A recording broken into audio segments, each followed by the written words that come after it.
Assalamu alaikum students. Today we will start about total internal reflection. Total internal reflection बच्चे हमने पढ़ना है, जिसमें हमने क्या है, एक ग्लास है, ठीक है, वो लिया जिसको आप डेंसर मीडियम का नाम देते हैं। अब लाइट जो है एंटर होती है from rare medium to denser medium. अब दो ही पॉसिबिलिटीज हैं, एक या तो मीडियम इंसिडेंट लाइट जो है इस पर स्ट्राइक होती है तो रिफ्लेक्टेड होती है या रिफ्लेक्ट होती है, रिफ्लेक्ट बैक होती है, ठीक है। अब जब जो है लाइट इंसिडेंट लाइट इस पे पड़ रही है तो इस रे को क्या बोलते हैं, इंसिडेंट रे। इसको क्या बोलते हैं, इंसिडेंट रे। यहाँ पे जिस पॉइंट पे ये स्ट्राइक हो रही है उस पॉइंट को क्या बोलते हैं, पॉइंट ऑफ इंसिडेंट, ठीक है। अब यहाँ से जो रिफ्लेक्ट हो रही है, रिफ्लेक्ट बैक, उसे उस रे को क्या बोलेंगे, रिफ्रैक्टेड रे, ठीक है। और उस पॉइंट को क्या बोलेंगे, पॉइंट ऑफ रिफ्लेक्शन, ठीक है। अब यहाँ से रिफ्रैक्ट हो रही है थीटा 2 के साथ रिफ्रैक्टेड रे, उसको क्या बोलते हैं, रिफ्रैक्टेड रे। अच्छा, अब यहाँ एयर मीडियम जो है उसको आपने जो है N2 का नाम दिया और ग्लास का जो मीडियम है उसको आपने N1 का नाम दिया। अब हम इसकी डेफिनेशन पढ़ते हैं कि जब लाइट एंटर होती है रेयर मीडियम से डेंसर मीडियम में तो तीन चीजें हैं, एक रिफ्रैक्शन, एक रिफ्लेक्शन और पॉइंट ऑफ इंसिडेंस, तीनों ये सेम प्लेन पे लाई करते हैं, ठीक है। तो डेफिनेशन लिखते हैं, when light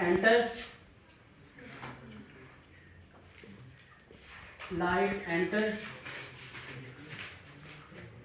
from rare medium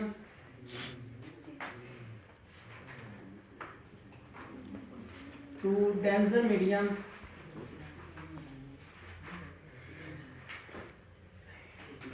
अच्छा, रेयर मीडियम इसमें क्या है, एयर।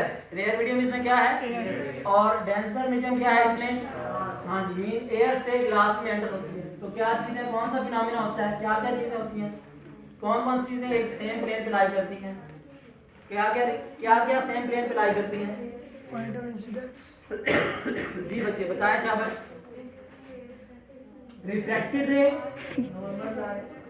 रिफ्रैक्टेड रे, incident ray, incident ray, incident ray, refracted रे और नॉर्मल लाइन। ये तीनों क्या है, ये सेम प्लेन पे लाई करते हैं। इंसिडेंट रे, रिफ्रैक्टेड रे एंड नॉर्मल रे लाइज एट सेम प्लेन। अब इसके बाद जो है क्रिटिकल एंगल क्या होता है, क्रिटिकल एंगल जब एंगल आपका इसमें थीटा बिकम्स 90 हो जाए, क्या हो जाए, एंगल 90, ठीक है। तो उस वक्त क्या बोलते हैं, क्रिटिकल एंगल की आप डेफिनेशन भी लिख सकते हैं,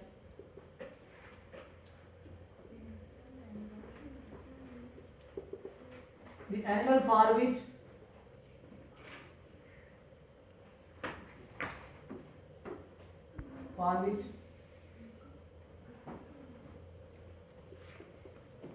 the value becomes 90 is called critical angle। अब ये उसी डेफिनेशन में है। अब ये जो क्रिटिकल एंगल अगर वो आपका जो है वो एक्सीड कर जाए, ठीक है, या डिक्रीज हो, तो उस प्रोसेस को, उस फिनोमिना को बोलते हैं टोटल इंटरनल रिफ्लेक्शन। यहाँ पे उसने लिखा हुआ है, when angle of incident become greater than critical angle, when angle of incident is greater than critical angle,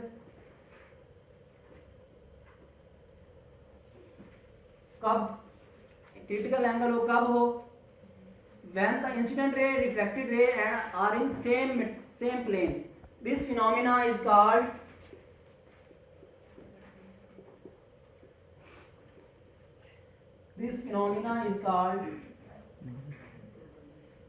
total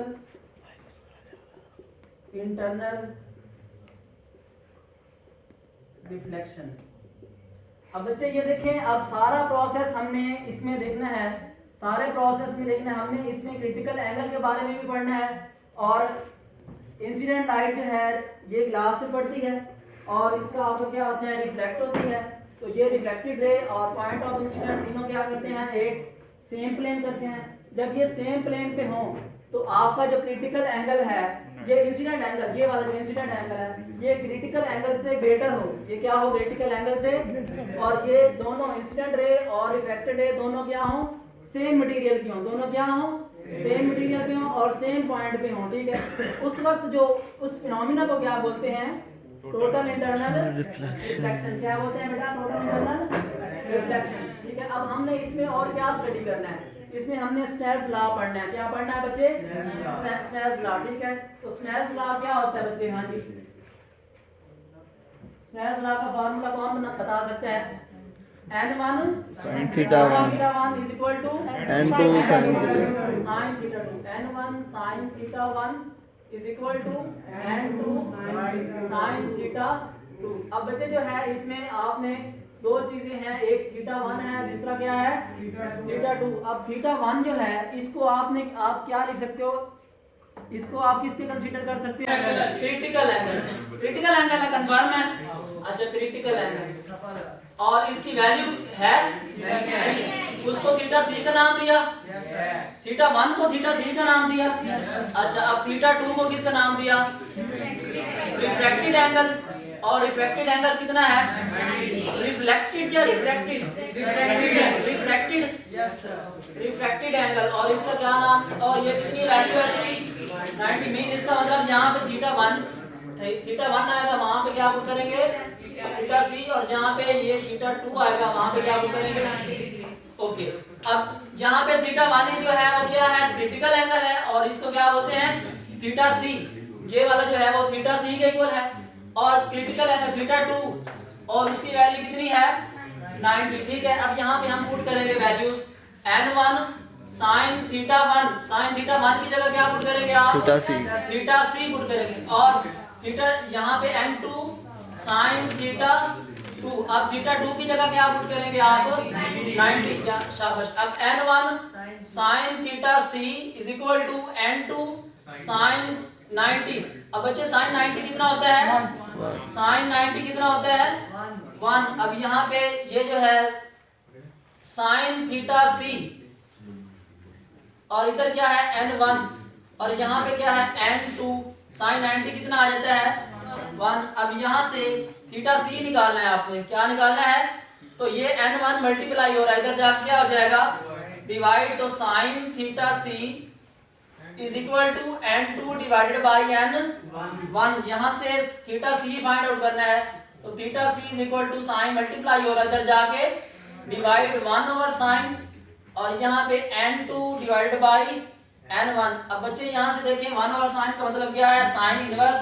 तो थीटा c आपके पास जो क्रिटिकल एंगल है साइन इनवर्स, वो कितना आता है, n2 डिवाइडेड बाई n1। अब बच्चे n1 जो है उसकी वैल्यू कितनी है फॉर ग्लास, वो कितनी वैल्यू है, 1.5। ठीक है, ग्लास के लिए जो है, ग्लास मीडियम के लिए जो रिफ्रैक्टिव इंडेक्स बच्चे n1 और n2 क्या होते हैं, यहाँ पे रिफ्रैक्टिव इंडेक्स क्या होते हैं बच्चे, रिफ्रैक्टिव इंडेक्स। जो रिफ्रैक्टिव इंडेक्स फॉर ग्लास है वो कितना है, 1.5, और जो है n2 refractive index for air वो कितना होता है, 1.0। आप वैल्यूज पुट करें, यहाँ पे theta c is equal to sine inverse theta n2 की वैल्यू कितनी है, 1.0 डिवाइडेड बाई 1.5। आप इसको सॉल्व करें तो थीटा c की वैल्यू कितनी आ जाती है आपके पास कैलकुलेटर से, 41.81।